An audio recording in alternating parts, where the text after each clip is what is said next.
డిఎస్సిలో డొంకతిరుడు వ్యవహారం. డిఎస్సి అభ్యర్థుల విషయంలో కూటమి ప్రభుత్వం డొంకతిరుడు వ్యవహారం అయితే వ్యవహరిస్తుందని చెప్పేసి సాక్షిలో వార్త అయితే ప్రచురించడం జరిగిందండి.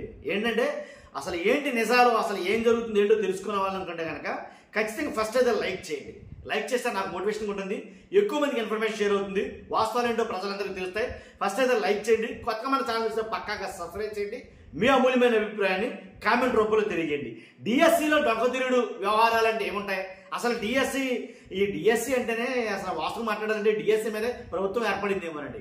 ఎందుకంటే అంతకు ముందు డిఎస్సి విషయంలో జగన్మోహన్ రెడ్డి గారి ప్రభుత్వం ఫెయిల్ అయిందని, డిఎస్సి తోటి అభ్యర్థులందరినీ మోసం చేసిందని రకరకాల ఎన్నికల ప్రచారం అయితే జరిగింది. కానీ తర్వాత మేము మెగా డిఎస్సిని ప్రకటిస్తాం, దాంట్లో ఎలాంటి డౌట్ లేదన్నారు. ఈ డిఎస్సి తంతు ప్రభుత్వం ఏర్పాటు కానీ జరుగుతుంది. ఇప్పుడు ఏం జరిగింది అంటే డిఎస్సిలో ఏదైతే మెరిట్ లిస్టు ప్రకటించకుండానే ఎంపిక చేసే కుట్ర జరుగుతుందని మాట్లాడుతున్నారు. మెరిట్ లిస్టు ప్రకటించకపోవడానికి ఏముంటుంది? అసలు మెరిట్ లిస్ట్ ప్రకటించకుండా అభ్యర్థులు ఎలా అనౌన్స్ చేస్తారో నాకు అర్థం కాల. కాకపోతే అలాగే జరుగుతుంది, అందుకు సంబంధించిన కుట్ర అయితే జరుగుతుందని అంటారు. అసలు మెరిట్ లిస్టు ప్రకటించకుండా అభ్యర్థులు ఎలా ప్రకటిస్తారు అని అంటే వీళ్ళు చెప్పే విధానం ఏంటంటే ఎంపికైన అభ్యర్థుల ఫోన్లకు నేరుగా మెసేజ్లు పంపుతారంట. ఇదేంటిది? మెరిట్ లిస్ట్ అంటే అందరికీ తెలియదు. అసలు యాక్చువల్గా ఏం జరిగిందంటే జిల్లా స్థాయిలో డిఎస్సిని తీసేవారు ఒకన టైంలో. జిల్లా స్థాయిలో తీసిన తర్వాత జిల్లా స్థాయిలో అందరికీ పిలిచి మొత్తం మెరిట్ లిస్ట్ ఎంపిక చేయడం ఇలా జరిగేది. తర్వాత రాష్ట్ర స్థాయిలోకి వచ్చింది. రాష్ట్ర స్థాయి అంటే టీడీపీ హయాంలో అనుకుంటా తెలిసి 2018లో ఎప్పుడో.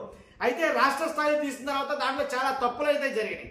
అది కోర్టులకు వెళ్ళడం, ఆ బ్యాచ్ అలాగే ఆగిపోవడం, చాలా కాలం తర్వాత ఇవ్వడం అయితే జరిగింది. కాబట్టి ఇప్పుడు తీసిన ఈ డిఎస్సిలో అంతే లోపాలు అయితే కనబడుతున్నాయని అయితే మాట్లాడుతున్నారు. ఎందుకంటే ఈ డిఎస్సి అభ్యర్థులకి మెరిట్ లిస్ట్ అనేది అఫీషియల్గా ప్రకటించకుండా వాళ్ళ ఫోన్లకి మీరు సెలెక్ట్ అయ్యారు, మీ మార్కులు ఇవి, మీరు మెరిట్లో వచ్చారు ఇవి అని ఫోన్లకి మెసేజ్లు పంపుతారట. ఇది ఎక్కడ చాటుమాటి వ్యవహారం అర్థం కాదు నాకు. ఎంపికైన అభ్యర్థుల ఫోన్లకు నేరుగా మెసేజ్లు పంపుతామనడంపై చాలా మంది అనుమానాలు వ్యక్తం చేస్తారంటారు.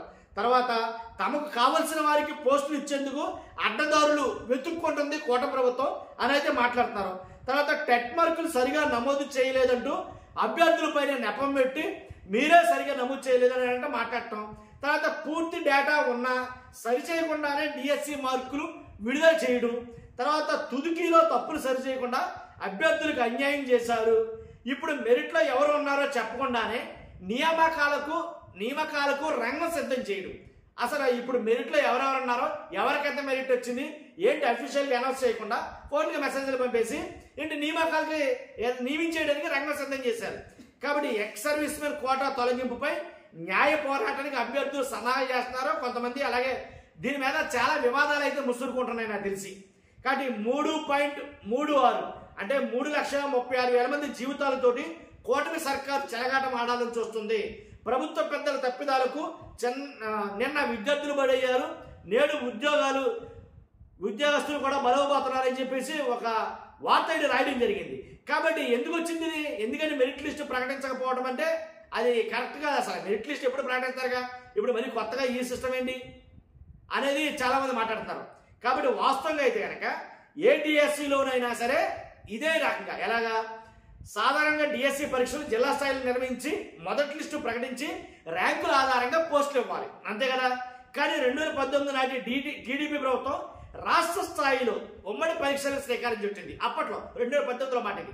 కాబట్టి దీంతో అభ్యర్థులు తమ జరిగిన అన్యాయంపై హైకోర్టును ఆశ్రయించడం అయితే జరిగింది. అప్పుడు దాంతో నియామకాలు నిలిచిపోగా తర్వాత అధికారంలోకి వచ్చిన వైఎస్ జగన్ ప్రభుత్వం న్యాయ వివాదాలను పరిష్కరించి పోస్టింగ్ ఇచ్చిన విషయం అందరికీ తెలిసిందే. అయితే 2018 డిఎస్సి కంటే దారుణమైన తప్పులు 2025 డిఎస్సిలో జరుగుతున్నాయి అని అయితే కనుక ఆరోపిస్తున్నారు. కాబట్టి అంటే అభ్యర్థుల మెరిట్ లిస్టు డిఎస్సిలో చోటు చేసుకున్న అభ్యర్థులు పేర్కొన్నారు. సెలక్షన్ లిస్టు లేకుండా నేరుగా సెలెక్టెడ్ అభ్యర్థుల ఫోన్లకు సర్టిఫికెట్ల వెరిఫికేషన్ కోసం మెసేజ్లు పంపుతారని ప్రభుత్వం చెప్పడం చాలా విడ్డూరంగా అనిపించింది నాకు, అలాగే అందరికీ కూడా.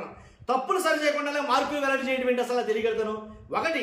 3,36,307 మంది అభ్యర్థులు 5,77,694 దరఖాస్తులు సమర్పించగా ఈ ఏడాది జూన్ 6 నుంచి జూలై 2వ తేదీ వరకు పరీక్షలు నిర్వహించారు.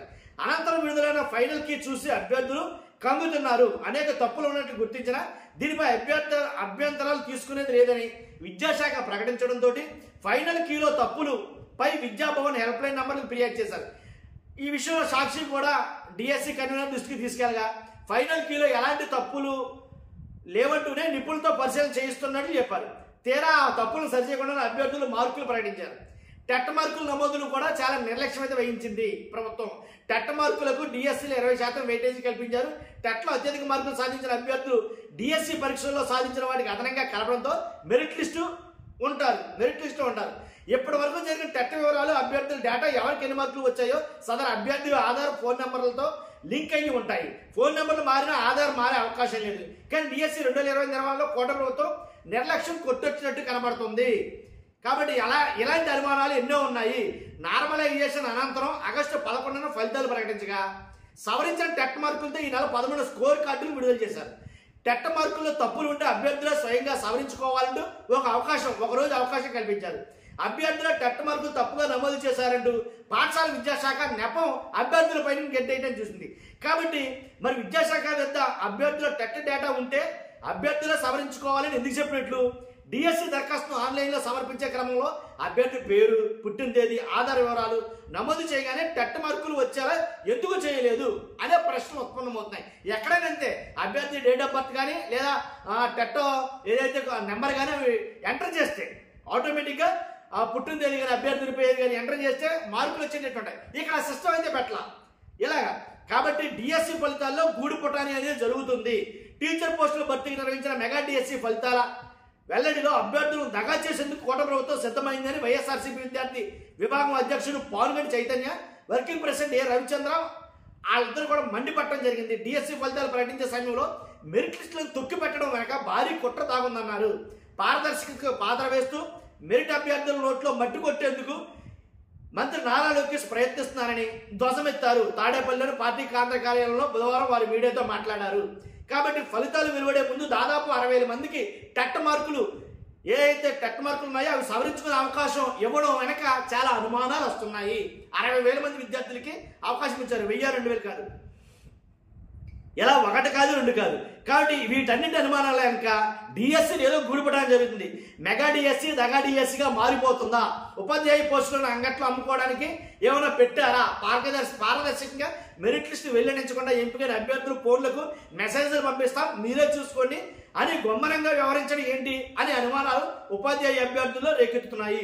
కూటమి ప్రభుత్వం తీరు చూస్తుంటే తమకు కావలసిన అభ్యర్థులకు లబ్ధి చేకూర్చేందుకు అడ్డదారులను ఎంచుకుంటుందా అనే సందేహాలు కూడా కలుగుతున్నాయి అని మండిపడుతున్నారు అభ్యర్థులు. గతానికి భిన్నంగా డిఎస్సి అభ్యర్థులు మెరిట్ లిస్టు వెల్లడించకుండా నేరుగా ఎంపికైన అభ్యర్థులకు ఫోన్లకు మెసేజ్ పంపించేందుకు ఏర్పాటు చేయడం వెనుక పెద్ద కుట్ర ఏమన్నా దాగుందేమని అభిప్రాయం అయితే కనుక అభ్యర్థుల్లో కలుగుతుంది అనేది దీని ఉద్దేశం. కానీ మీ అభిప్రాయం ఏంటి? ఫస్ట్ అయితే కనుక మీ అభిప్రాయం ఏంటో కామెంట్ రూపంలో తెలియండి. ఎందుకంటేనంటే డిఎస్సిలో ఎప్పుడైన విధంగా కొత్తగా ఫోన్లకు మెసేజ్లు పంపడం అంటే మెరిట్ లిస్టు ప్రకటించకుండా ఫోన్లో మెసేజ్ పంపడం తప్పట్లేదు. మెరిట్ లిస్టు అనేది ఎందుకు ప్రకటించట్లేదు? ఒకవేళ ప్రకటిస్తే ఇవాళ కానీ రేపు కానీ ప్రకటించట్లేదు. ఎందుకని ప్రకటించట్లేదు నాకు అర్థం కాదు.